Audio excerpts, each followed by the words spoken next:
Let me start by telling you what I used to think pain is. When I went to school for naturopathic medicine in the 90s, what we learned was that you have nerves, and the nerves are sending a pain signal to the brain, and then you have pain. The way this works is this. So you have your brain here, your spinal cord inside here, and that builds the central nervous system. Then the peripheral nervous system with nerves that are going out from there. That starts in here, where they're leaving the spinal cord. So these things here are bundles of lots of nerves. And some of those go out to send signals, for example, to the muscles about what to do, and others are going in. Those are the ones I want to talk about, because those send signals for sensation into the brain. So for example, there are the ones that tell my brain that my arm, even when I close my eyes, is out here. And I kind of know what my hand is doing, even without looking at it.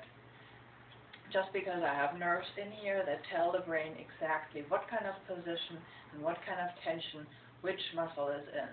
So I know where my hand is. I also know if I'm being touched. And I also have an idea of temperature, because there's all these specific receptors in the skin that tell my brain exactly what is going on. So now what we used to learn about pain was that a specific receptor is called a nociceptor, and that would be the one responsible for a pain signal. So something pokes me in the arm, and the nociceptor is sending a signal into the spinal cord via this thing.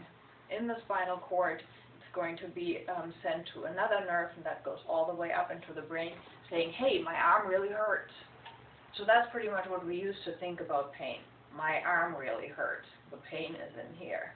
But it's not true. It's not true at all. It's actually a complete illusion.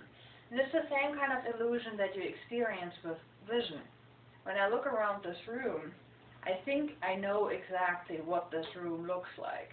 And mostly this is fairly accurate. And only when we're doing things like optical illusions, then we see how wrong this actually is. Because what I see out here is just a picture in my brain. And that is guided by my experience and by my expectations. And we've been hearing about that a lot when it's about eyewitness records, where we see that people do actually see things or not see things depending on what they expect to see. So the same thing happens with pain. There is no pain molecule in here that tells the nociceptor, here is pain. And even the nociceptor is not sending a pain signal. It's not telling the brain there is pain in here. What it tells the brain is just, there's potential danger. Something happened with the arm, and I want you to look at it. The sensation in the brain starts to become, depending on my expectations and on my experience, whatever my brain wants me to do about it. So if my brain starts to consider, based on experience, that this is really very dangerous, I will be in a lot of pain, and this arm will start hurting like crazy. If my brain tells my whole system, like, okay, there is something going on with the arm, but it's relatively harmless, it will not hurt much. And that is the most important thing that we didn't really understand until a few years ago.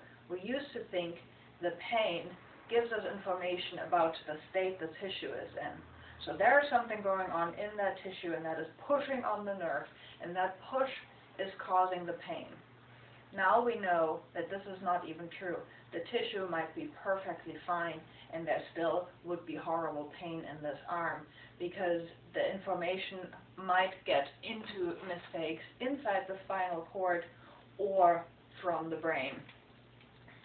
From the brain, this depends on expectations and experience, as I said. From the spinal cord, it's an even more complicated mechanism and has a lot to do with how one neuron is relating information to the next one. And in cases of chronic persistent pain, what happens is there is some kind of internal feedback loop where the pain starts feeding the pain, and that keeps feeding the pain signal even though the tissue is perfectly fine.